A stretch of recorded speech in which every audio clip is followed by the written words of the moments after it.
여러분 지난 한 주간 평안하셨습니까? 하나님께서 우리를 은혜의 자리로 불러주시면 감사드립니다. 이제 다 같이 자리에서 일어나셔서 하나님 앞에 6월 첫 번째 주일예배 함께 드리겠습니다.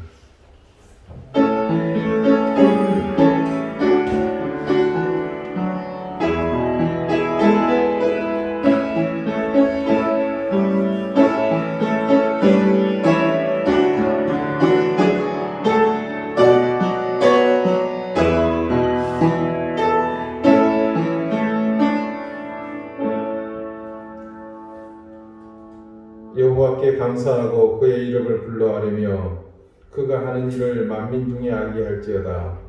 그에게 노래하며 그를 찬양하며 그의 모든 기이한 일들을 말할지어다. 그의 거룩한 이름을 자랑하라. 여호와를 구하는 자들은 마음이 즐거울지로다. 아멘. 어제나 오늘이나 그리고 우리가 아직 경험하지 않은 내일까지도 변함없는 사랑으로 우리를 돌보시는 자비로우신 하나님의 사랑과 은혜가 우리 가운데 충만하여 살 길을 얻고 구원의 은총을 누리게 됨을 믿습니다. 겸손한 마음과 가난한 심령으로 예배를 드리오니 우리 이 작은 예배 가운데 임재하여 주옵소서. 진심을 다하여 신실하게 주를 경배하오니 우리를 살피사 은혜를 더하시고 비워진 우리 심령을 주의 은총으로 가득 채워 주옵소서. 이 예배를 통해 우리의 허황된 욕심은 빛을 잃게 하시고 이기적인 욕망을 수치스러워할 줄 아는 지혜를 주옵소서. 그리고 이 모든 채우심은 우리를 성숙하게 만드사 더 성숙한 경배를 드리기 위함임을 깨닫게 하옵소서. 성부, 성자, 성령 삼위일체 되신 하나님을 영원히 찬양하오며 예수 그리스도 이름으로 기원하옵나이다. 아멘. 찬송가 1장 함께 찬송하겠습니다.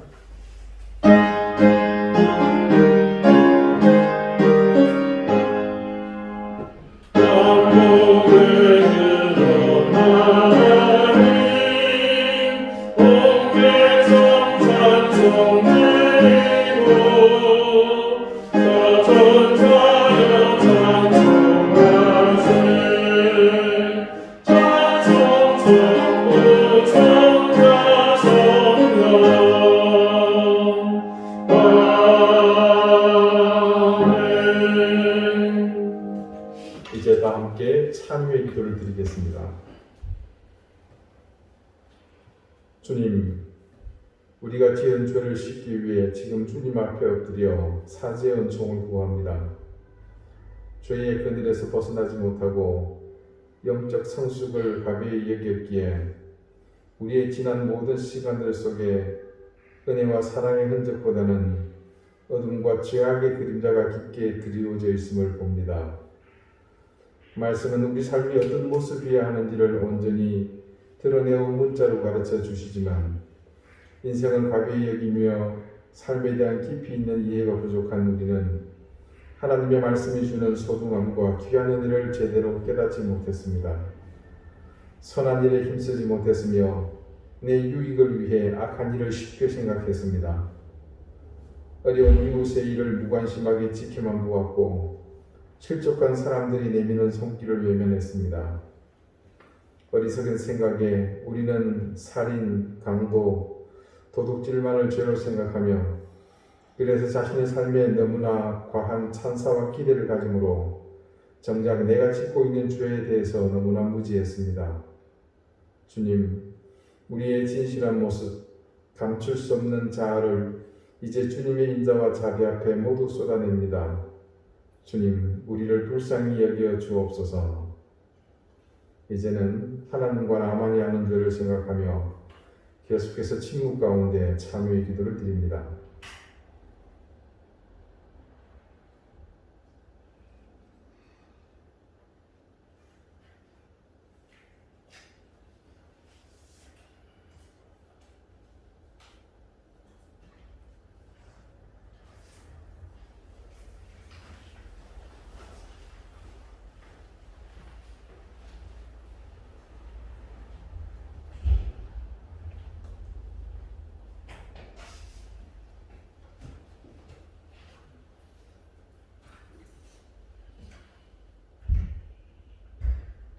하나님께서는 자신의 부끄러운 죄를 솔직하게 고백하는 사람들에게 말씀하십니다.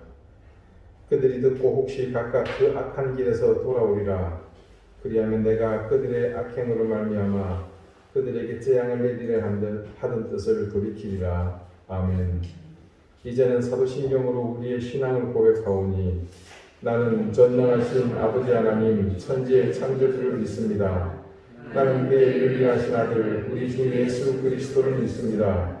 그는 성령으로 잉태되어 동정녀 마리아에게서 나시고 본디오 빌라도에게 고난을 받아 십자가에 못 박혀 죽으시고 장차된 지 사흘 만에 죽은 자 가운데서 다시 살아나셨으며 하늘에 오르시어 전능하신 아버지 하나님 우편에 앉아 계시다가 거기로부터 살아있는 자와 죽은 자를 심판하러 오십니다. 나는 성령을 믿으며 거룩한 공도회와 성도의 교제와 죄를 용서받는 것과 몸의 부활과 영생을 믿습니다. 아멘. 자리에 앉으시기 바랍니다. 이제 다 함께 성시를 교독하겠습니다. 성시는 교독문 99번, 나라사랑 1번입니다.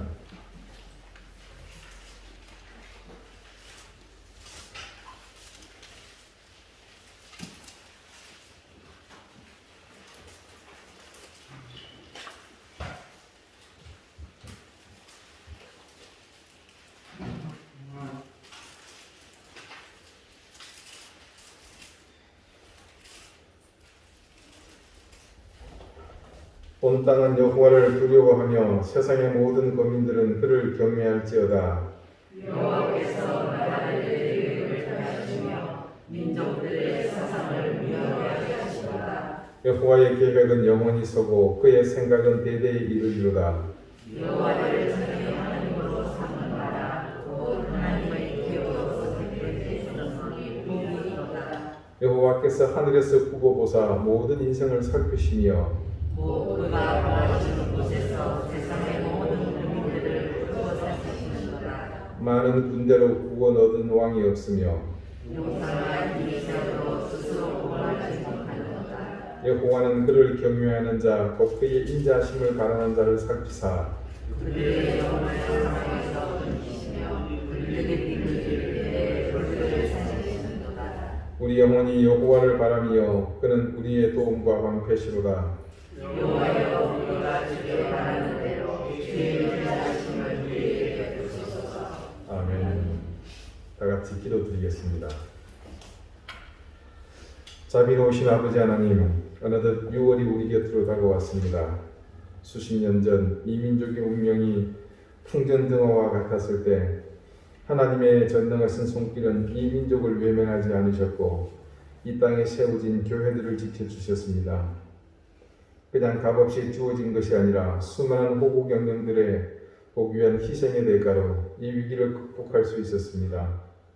자유는 거저 주어지는 것이 아님을 우리는 피의 대가로 깨닫게 되었고 그 소중한 가치를 지키기 위해 인류의 역사가 주목하는 괄목할 만한 성장을 이루어냈습니다.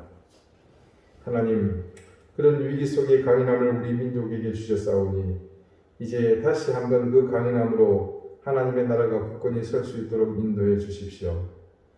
반도라는 지정학적 위치, 지금도 강대국에 둘러싸여 있는 이 민족이 살 길은 오직 여호와 하나님의 전능하신 손길만이 유일무이함을 깨닫고 이 민족 가운데 앞서 먼저 주님의 자녀된 우리가 하나님의 손길 앞으로 이 민족을 이끄는 디딤돌이 되게 하시고 마중물이 되게 해 주십시오.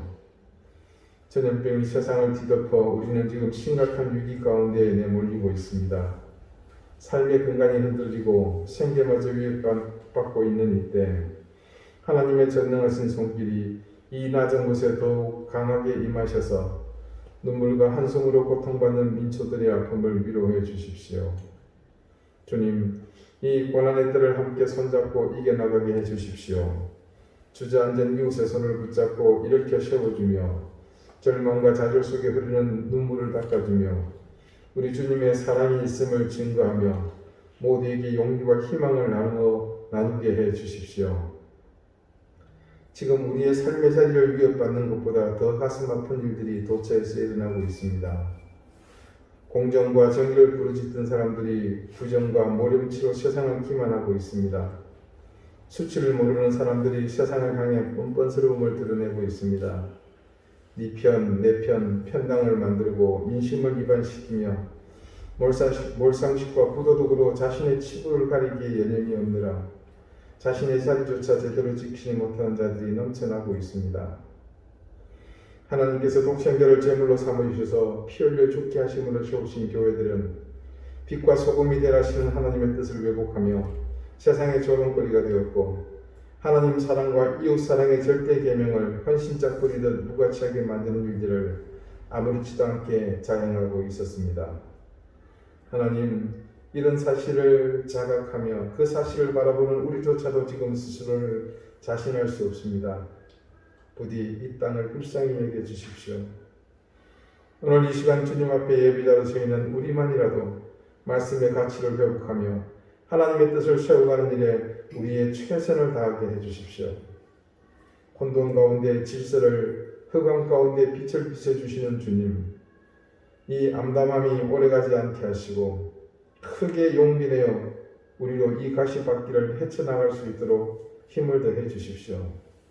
하나님, 우리 사랑하는 교우들을 지켜주십시오. 병마로 고통받고 있는 가족을 구원해 주십시오. 이미라 집사님의 어머니를 주님께서 굳건한 손길로 붙잡아 주십시오.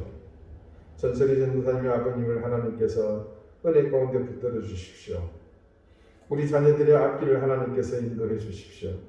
어려운 생업의 현장을 주님께서 지켜주십시오.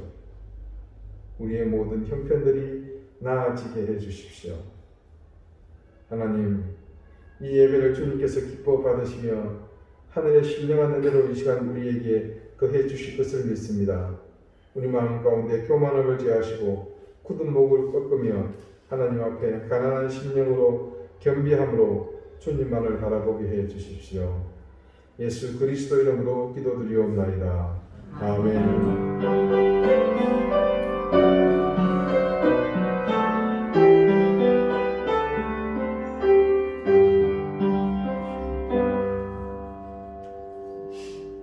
42장 함께 찬송하겠습니다.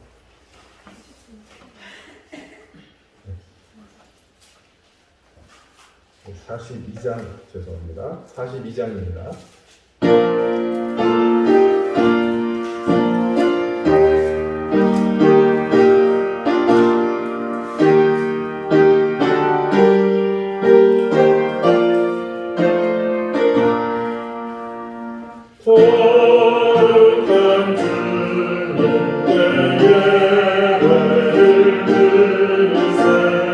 무릎을 꿇고 영광 돌려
찬송가에 참고하셨던 점 생각합니다.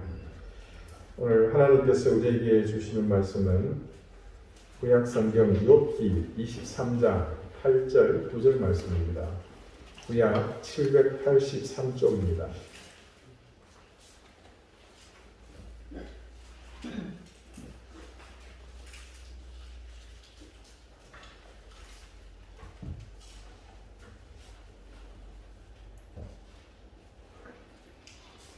욥기 23장 8절 9절 말씀을 제가 읽겠습니다. 이제 다 같이 자리에서 일어나셔서 하나님의 말씀을 경청하십시오. 그런데 내가 앞으로 가도 그가 아니 계시고 뒤로 가도 보이지 아니하며 그가 왼쪽에서 일하시나 내가 만날 수 없고 그가 오른쪽으로 돌이키시나 배울 수 없구나. 아멘. 자리에 앉으시기 바랍니다. 하나님께서 이 말씀으로 우리에게 은혜 주시기를 원합니다.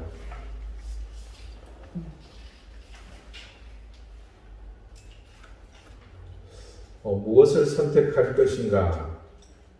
인생은 끊임없는 선택의 연속이라고 해도 과언이 아닐 것입니다. 아기가 태어나서 첫돌이 되면 중요한 선택을 해야 하는 순간이 오죠. 이른바 돌잔치 하이라이트 돌잡이입니다.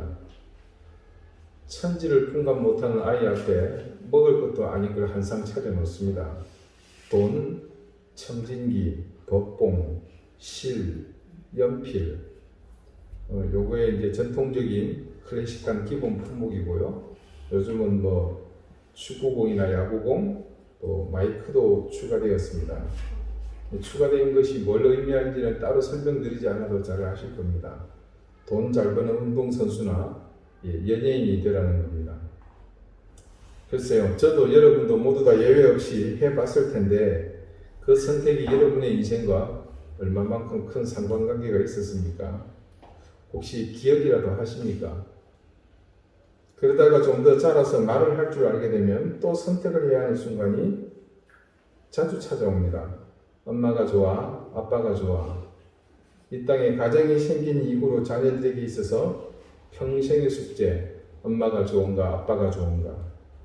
고민하던 아이가 묘답이라고 생각해낸 것이 둘 다 좋아요 라는 대답인데 어린아이가 각고의 노력으로 알게 된 그 현답에 어른들은 분노하죠. 그러면서 네가 이기나 내가 이기나 한번 보자. 아이의 말싸움에서 이기려는 심보로 그래도 누가 조금이라도 더 좋으냐고 어리석은 그 질문을 포기하지 않습니다. 그러다가 아이가 엄마 아빠 둘 다 싫다 그러면 어쩌려고 그럽니까? 중국집에 가면 늘 고민입니다. 짜장면을 시킬 것인지 짬뽕을 먹을 것인지 어떤 것을 선택해도 항상 후회합니다. 짬뽕을 시켰는데 막상 먹으려는 순간 옆에 짜장면 비비는 거 보면 그 후회가 밀려옵니다. 그래서 그 다음에는 무조건 짬뽕을 시켰습니다. 짜장면을 시켰습니다. 짜장면 비비면서 옆 테이블에 또 김이 모락모락 나는 빨갛고 얼큰한 국물을 보니 그 후회가 밀려옵니다. 그래서 그릇을 반으로 나눠 짜장면과 짬뽕을 함께 담은 짬짜면이 등장했습니다. 그런데 그거 드셔보신 분은 아시겠지만 막상 먹어보면 짜장 맛도 짬뽕의 맛도 제대로 느끼지 못한 어중간한 음식이라는 것을 알게 됩니다. 요즘은 어떤지 모르겠습니다만은 제가 대학 입시를 할 때도 이 선택은 정말 중요한 문제였습니다. 하나님, 제가 어느 대학, 어느 학과를 가야 할지 분명하게 알려주십시오. 요 문구는 제가 대학 입학 학력고사 점수를 받고 난 다음에 저희 어머니가 제 귀에 따갑도록 깍지가 않도록 기도하라고 가르쳐 주신 기도 제목입니다.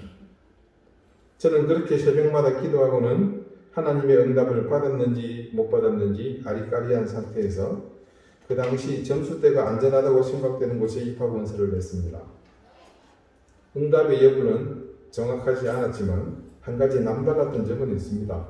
별건 아니고 그냥 그 당시에 원하는 대학의 학과를 써놓고 원서 봉투를 밀봉해서 상경했습니다. 이게 별거일까 싶겠지만요. 제가 입시를 치렀던 1985년, 86년도에는 이른바 눈치 작전이 있었습니다. 1981년까지 대학 입학 본고사가 치러졌고 82년부터 대학 입학 학력고사가 도입이 됐죠. 이 학력고사의 취지 자체는 좋았는데 허점이 있었습니다. 해당 학과의 입학 정원의 응시 학생 수가 미달되면 점수와 상관없이 그냥 합격시키는 겁니다. 실제로 도입 첫 해에 영어로 자기 소개도 못하는 사람이 서울대학교에 합격하는 사례가 있었습니다. 하도 어이가 없는 그 면접관이 그랬다 그러죠.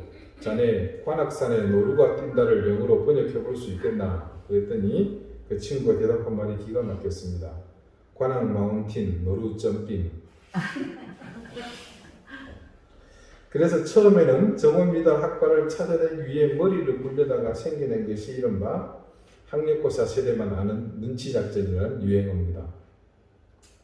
예를 들면 원서 마감 직전까지 몇 개의 원서를 여러 개, 또 여러 합격 것을 써서 가족 수대로 동원해서 배치를 합니다. 공중전화 박사가 불이 났죠. 그래서 마감 직전까지 경쟁률 데이터를 보고 가장 낮은 곳에 원서를 내는 겁니다. 그런 시국에 단 한 개의 학교에, 그것도 한 개의 과에 지원서를 해서 밀봉까지 해서 오는 경우는 단 2가지밖에 없습니다. 내 점수가 아주 우수해서 이 학과에 당당하게 합격할 수 있을 때와 또 그것이 아니면 이 학과 아니면 죽어도 가지 않겠다는 그런 의지가 담겨 있을 때입니다. 그런데 그렇게 새벽기도 열심히 하고 또 어머니는 담대하게 선포하듯 하나님께 구했지만 저는 보기 좋게 낙방했고 그 다음에 결국 재수해서 대학 입시를 마치게 됩니다. 자, 그리고 또 다음 선택, 대학을 졸업한 이후에 결혼을 할 때가 되죠. 그때 우리는 일생일대의 최고의 선택을 해야 합니다. 다른 사람들은 모르겠지만 유독 어중간하게 믿음이 있다는 크리스찬 젊은이들 경우에 이 또한 심각한 문제입니다. 누구와 결혼할 것인가? 이때는 선택의 고민이 아니라 실제로는 자기 욕심을 어떻게 조절하느냐 이 문제인 듯 합니다. 저도 어릴 때부터 교회에서 들어온 말이기도 하지만 자기 반려자를 위해서 기도를 많이 해야 한다. 특히나 저 같은 경우는 목회자가 되기로 한 사실을 모두 알고는 조금만 저를 아는 사람이라 치면 한마디씩 지나가는 말로 툭툭 던집니다. 어쨌든가 목회자는 사물을 잘 골라야 됩니다. 저는 그냥 처음에는 감사하다고 대답을 했지만 나중에 곰곰이 생각해보니 그 말이 얼마나 우스웠는지 모릅니다. 배우자를 잘 선택해야 하는 것은 어떤 직종에서 일하는 사람이든 어떤 계층의 사람이든 심지어 어떤 인종, 어떤 민족의 사람이든 모두에게 적용되는 말입니다. 물론 자신의 직임의 사회적 책무와 또 지금의 가지는 경중이 있다고는 하지만 이 또한 모순됩니다. 자신의 인생을 두고서 누가 직임을 두고 경중을 따질 수 있겠습니까? 많은 사람이 이 선택으로 인해 인생이 달라지는 것은 사실입니다. 또 어떤 사람은 좋은 방향으로 달라지는가 하면 또 다른 사람은 나쁜 방향으로 변합니다. 그래서 잘못된 선택으로 인해 그 결정을 번복하는가 하면 또 다른 한편으로는 그 선택에 대한 의무를 다 하지 못하는 경우도 있고 선택으로 인해 서로 맺은 신의를 저버리는 사람도 있죠. 그리고 또 한 가지 사실 결혼보다 어쩌면 먼저 했었어야 할 선택이죠. 인생길에 결코 가볍게 볼 수 없는 한 가지 직업을 선택해야 할 때가 있습니다. 이 또한 절대 쉽지 않은 일입니다.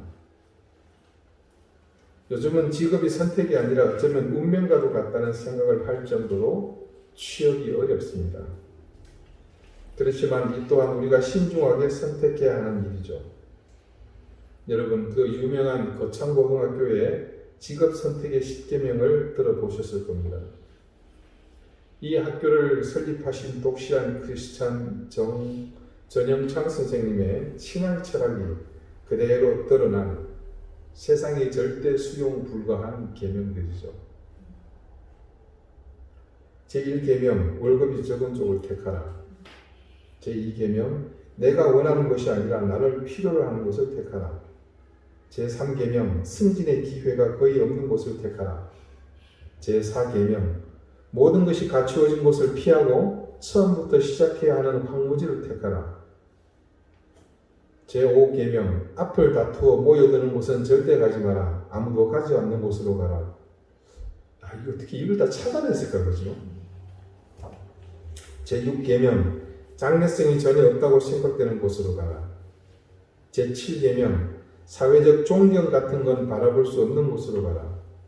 제8계명 한가운데가 아닌 가장자리로 가라. 제9계명 부모나 배우자 혹은 약혼자가 결세 반대하는 곳이면 틀림없다. 의심치 말고 가라. 제10계명 왕관이 아니라 단두대가 기다리고 있는 곳으로 가라. 이 10가지의 계명을 하나하나 뜯어보면 도대체 학생들에게 어디로 가라는 것인지 답을 찾을 수가 없습니다.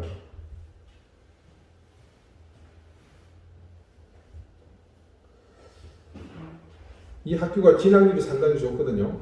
제가 보니까 이 10가지 계명을 두고 보니까 세상에서 일을 못하겠고 공부나 해야 되겠다. 그래서 아마 진학을 잘한 것이 아닌가 그런 생각이 들 정도입니다. 우스갯소리가 있었습니다. 자, 여러분 도대체 인생이 온통 선택의 연속이지만 여러분 단 한 번도 속 시원하게 원하는 것, 가장 이상적인 것, 완벽한 것을 단 한 번이라도 선택했는가 돌아보면 모든 선택은 실패의 연속이었습니다. 과연 그렇다면 우리의 신앙은 어떤 길을 선택하라고 가르치고 있을 것 같습니까? 어쩌면 그리스도인의 믿음 생활에 선택이 의미하는 바를 가장 잘 드러내고 있는 그것 중 하나가 바로 오늘 본문의 말씀인 것 같습니다.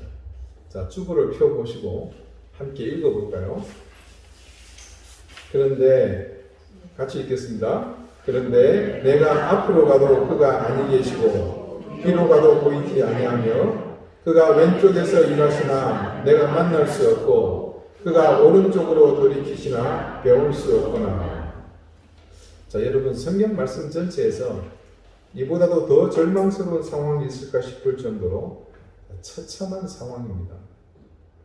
말씀의 제목은 이 본문에 따라 진퇴양난, 나갈 수도 없고 물러갈 수도 없는 상황이라고 했지만 막상 말씀을 두고 보면 사면초가가 더 울릴 것 같습니다. 당대의 의인이었습니다. 하나님께서 심지어 마귀에게까지 자랑했던 그 의인이 욥이었습니다. 그런 욥의 입에서 나온 말이라는 것이 더 충격적입니다.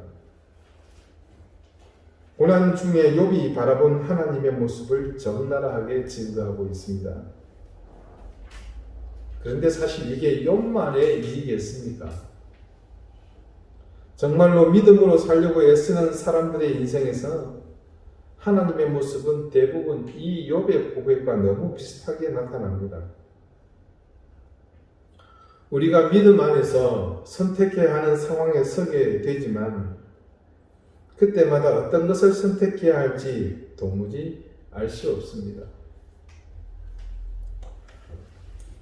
마태복음 21장 22절이 증거하는 말씀입니다. 자, 제가 몇 번씩 성경 공부할 때 했던 말씀입니다. 너희가 기도할 때에 무엇이든지 믿고 구하는 것은 다 받으리라 하시니라. 이 성숙자가 믿음의 정의 편 5번째 믿음을 정의할 때에 나오는 구절입니다. 그때 믿음을 신실이라고 정의했습니다. 자, 믿음이 곧 신실이다. 이렇게 정의한 데는 이유가 있습니다. 그 이유는 곧 설명드리겠습니다. 하나님의 말씀인 성경은 우리 인생에 있어서는 절대적인 삶의 지침서입니다. 그런 인생 지침서에서 우리가 기도할 때 믿고 구하는 것은 모두 다 받는다고 말씀하고 있습니다. 여러분, 세상 천지에 이보다 좋은 말씀이 어디에 있겠습니까? 우리가 믿고 구하는 것을 다 받는다고 하는데 이거야말로 정말 도깨비 방망이, 서구권에 있는 알라딘의 요술램프, 그것과 무엇이 다르겠습니까? 그래서 그런가요? 이 말씀을 너무 잘 활용해서 기도합니다. 마치 베드로가 그물을 여기저기 마구 던지는 그런 마음으로, 무슨 말입니까? 자기 욕심대로, 자기 욕망대로 이것저것 생각나는 대로 구하지 않습니까? 그런데 이런 기도들이 응답이 다 되는가요? 네, 절대 응답되지 않습니다. 응답되지 않을 수밖에 없는 이유가 있습니다.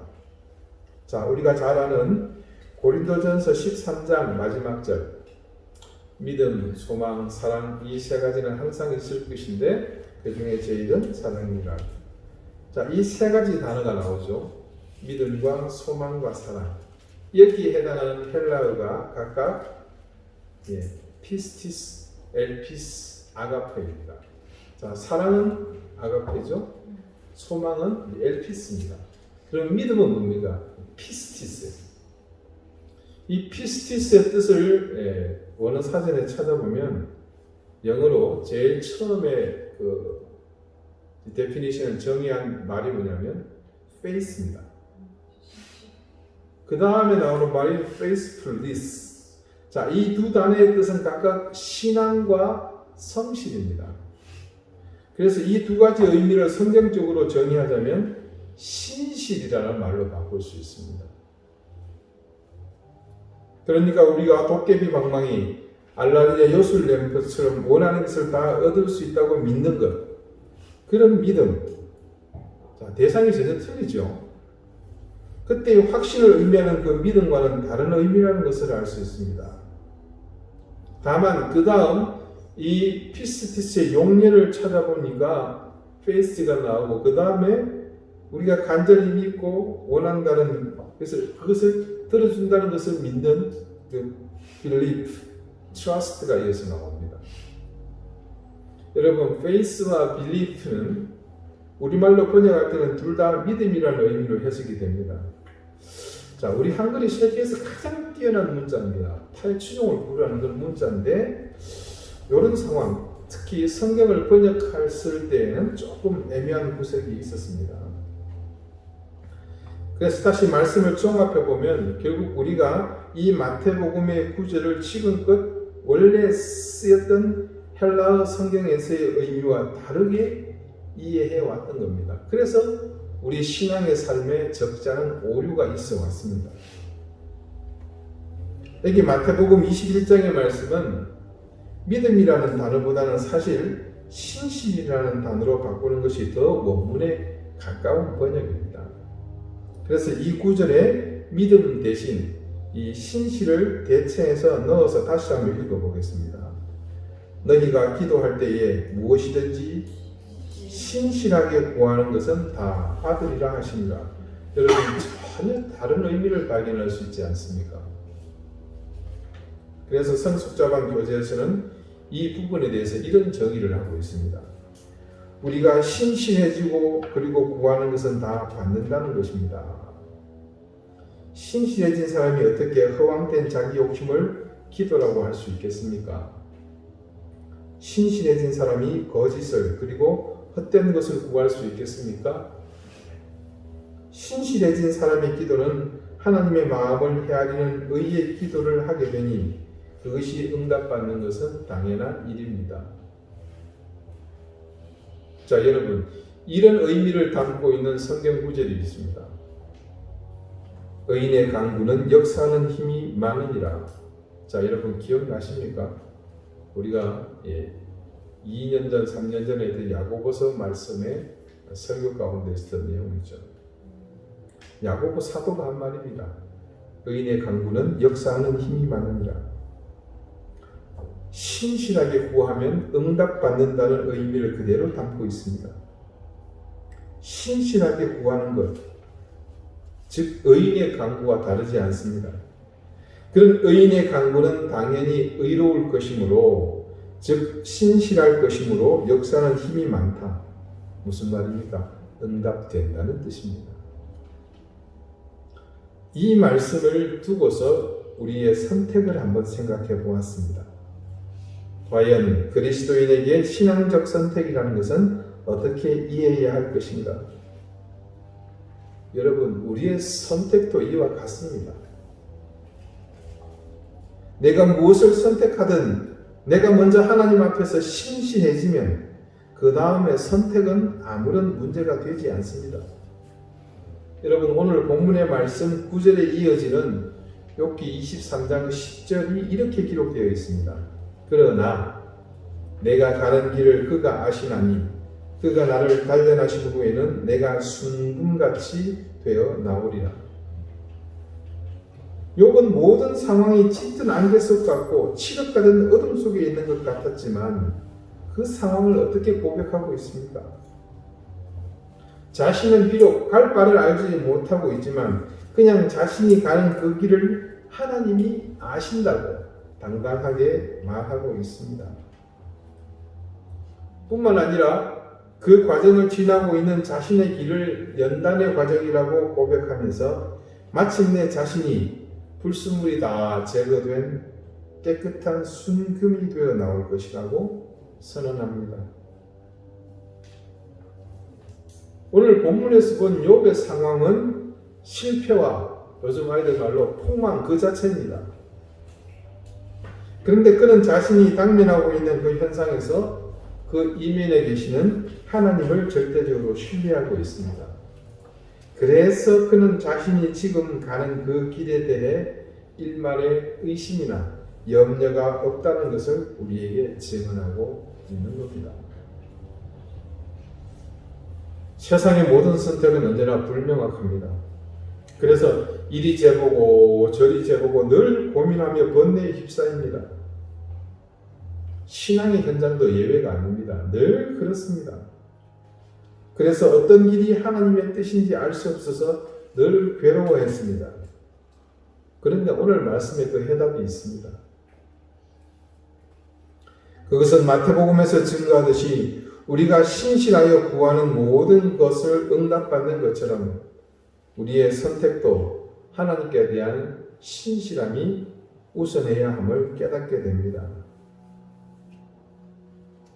여러분, 신앙의 문제든 세상적인 것이든 삶의 문제든 우리가 선택해야 하는 순간에 우리를 괴롭게 만드는 번민거리의 주제는 대부분 다음과 같은 것들에서 벗어나지 않습니다. 이것이 내게 유익이 되느냐 되지 않느냐, 이것을 선택했을 때 내게 손해가 되느냐 되지 않느냐, 저것을 선택하면 내가 실패할 수 있느냐 아니면 성공할 수 있느냐. 선택 앞에서 우리의 고민은 바로 이런 문제들 때문입니다. 그런데 적어도 우리가 하나님을 신뢰한다면, 그렇게 하나님을 전적으로 신뢰한다는 전제 아래서 무엇이든 선택한다면 그 살아계신 하나님을 믿는 믿음 안에서 전능하신 하나님, 모든 것을 아시는 전지하신 하나님의 눈앞에서 과연 내 욕심과 욕망을 채우기 위한 선택을 할 수 있겠습니까? 그렇게 먼저 내가 하나님 앞에서 신실하다면 과연 그때 선택한 것이 실패할 수 있겠습니까? 성경 공부하면서 제가 여러분에게 종종 선택과 관련해서 드렸던 말씀을 혹시 기억하실지 모르겠습니다. 내가 믿음이 있다면 무엇을 선택하든지 고민하지 않는 겁니다. 가나다라, 1, 2, 3, 4, A, B, C, D, 갑을병정, 어떤 것이든 내가 믿음을 가지고 선택한다면 항상 내가 선택하는 그것의 뒤에 하나님께서 서 계신다는 겁니다. 이 상황을 조금 쉽게 설명해 드리겠습니다. 이 문이 4개가 있어요. 하나를 선택해서 나가야 됩니다. 하나님이 어디에 계신지 몰라요. 자, 신실한 믿음이라는 것은 하나님이 A, B, C, D, 가나다라 그 문 중에 어느 곳에 서 계신지를 보는 것이 아니고 내가 어떤 문이든 믿음을 갖고 열었을 때 하나님께서 그 자리로 오신다는 겁니다. 여러분 그 사실을 믿으십니까? 이것이 왜 가능하겠습니까? 내가 신실하기 때문에 사실은 그때의 결정은 이미 하나님의 뜻에 따라갈 수밖에 없기 때문입니다. 그리고 설령 내가 최악을 선택했다고 할지라도 하나님께서는 내가 하나님의 능력을 의지하여 그 최악의 선택을 최선으로 바꿀 것으로 믿기 때문입니다. 그런데 그런 믿음에서 한 가지 더 분명한 것은 내가 어떤 것을 선택할지 하나님은 이미 알고 계신다는 그 사실을 믿는다면 우리는 모든 선택에서 실패하지 않을 수 있습니다. 자, 좀 더 나아갔죠? 처음에 뭐라고 그랬습니까? 내가 신실한 믿음을 가지고 어떤 것을 선택하든 하나님은 그곳에 와 계신다라는 것. 자, 그 다음은 또 뭡니까?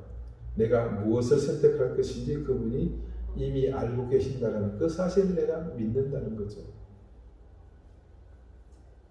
이게 무슨 도박도 아니고 도대체 나의 선택을 어떻게 신뢰할 수 있기에 그런 선택을 아무런 고민 없이 할 수 있느냐고 반문할 수 있습니다.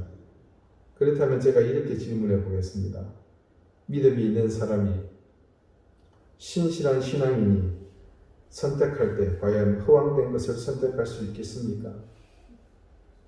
이 질문에 내가 머뭇거리고 마땅히 대답할 말을 찾지 못한다면 그것은 아직도 내가 신실한 믿음을 소유하고 있지 못하다는 증거입니다. 여러분, 신실한 믿음을 가진 사람의 선택 자체는 그의 삶에서 별 중요하지 않습니다. 자기 인생에서 별 의미가 아니에요. 그는 단지 자신의 믿음으로 선택한 그것을 어떻게 하나님 앞에서 만들어갈지 그것에 더 관심이 있을 뿐입니다.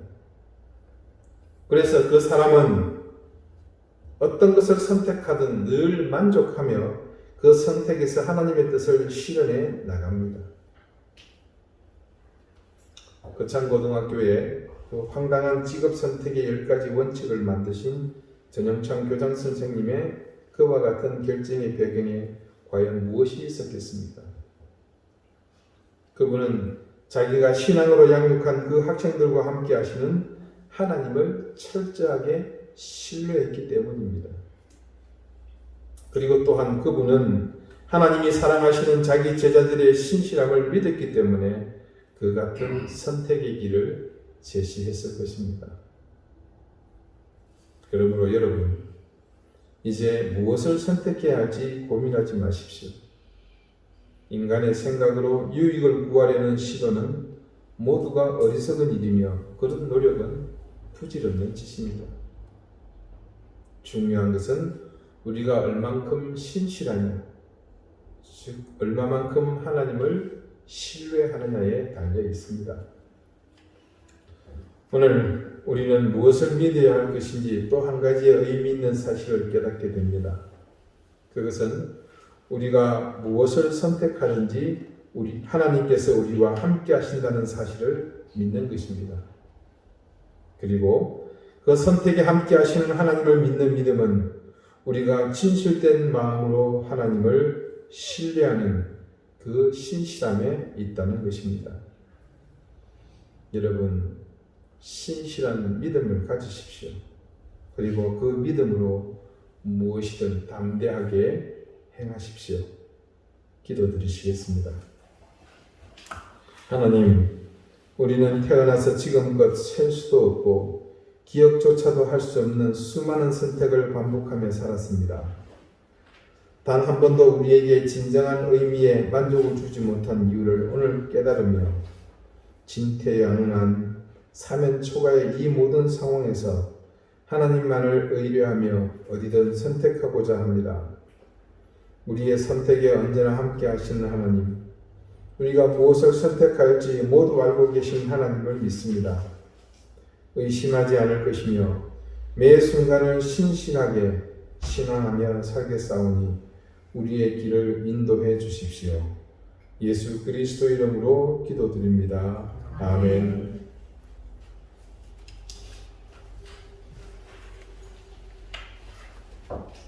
(365장) 함께 찬송하겠습니다.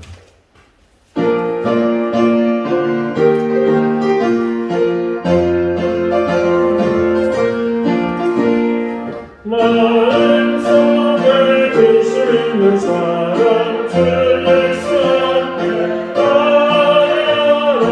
슬픈 마음 이스라엘 하고 주 예수 대하리라.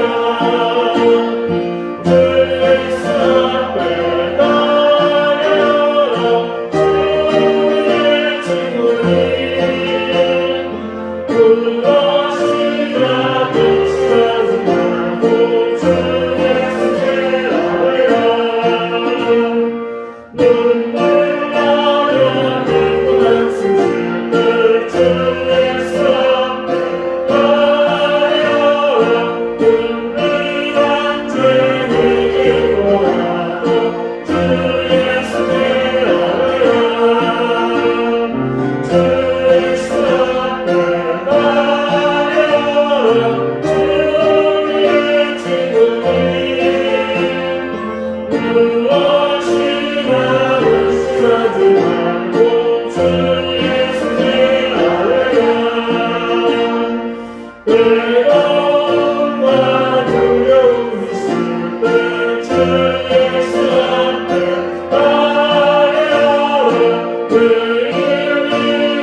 주시는 사랑과 은총을 감사드립니다.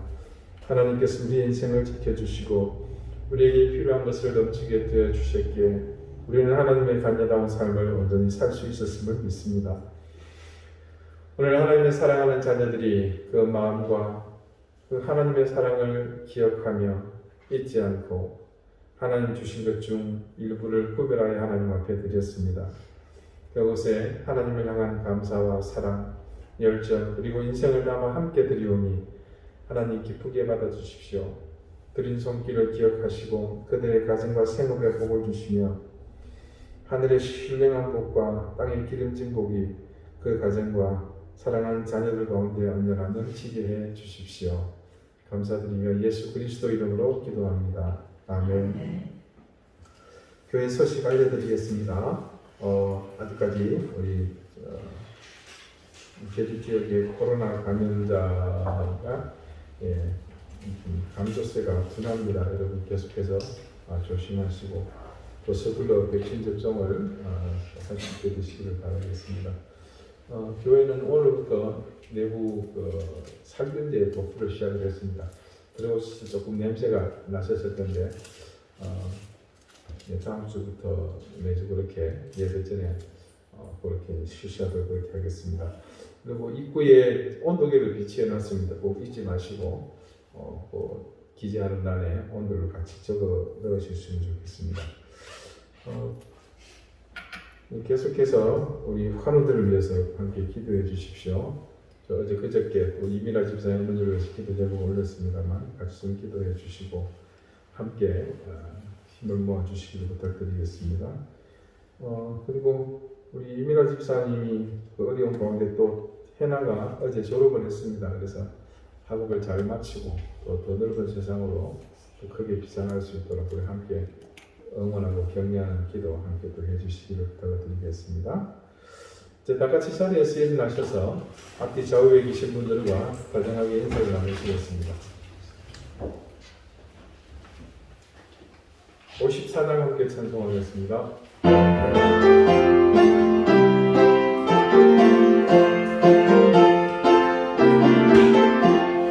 주여 복을 구하오니 편리하게 하시고 사랑하다 주의로 이기도록 하시고 광야 같은 세상에서 항상 인도하소서. 주의 복된 말씀 듣고 또한 감사합니다. 무언가는 주의 성공 넓게 맺게 하시려 하나님이 우리와 함께 항상 계시옵소서.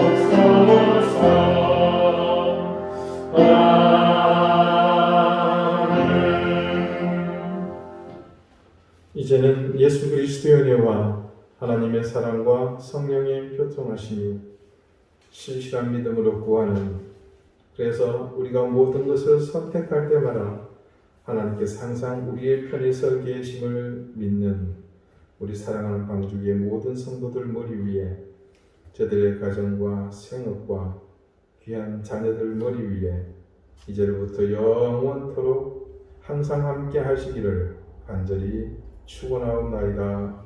아멘.